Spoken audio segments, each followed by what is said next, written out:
जिच्या बरोबर 7 फेरे घेताना तुझं रक्षण करीन असं वचन दिलं होतं, ते वचन चंद्रपूरच्या तुलसीराम यांनी अक्षरशः निभावलं आहे।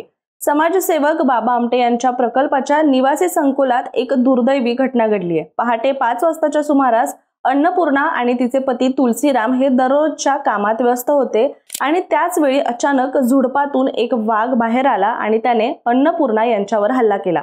यावेळी पत्नीला वाचवण्यासाठी पती तुलसीराम हे चक्क वाघाशी भिडले, हातात काठी घेतली आणि त्यांनी वाघावर हल्ला केला।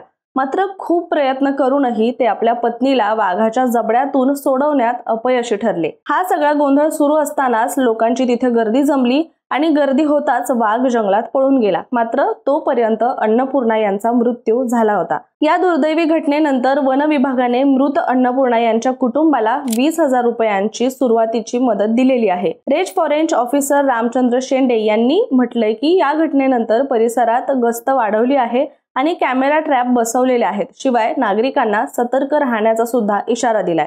पण चंद्रपूर जिल्ह्यात वाघाच्या हल्ल्यात नागरिकांचा जीव गेल्याची ही काही पहिली घटना नाहीये। मात्र तरी सुद्धा आजवर यावर कोणतेही उपाययोजना केलेल्या दिसत नाहीयेत।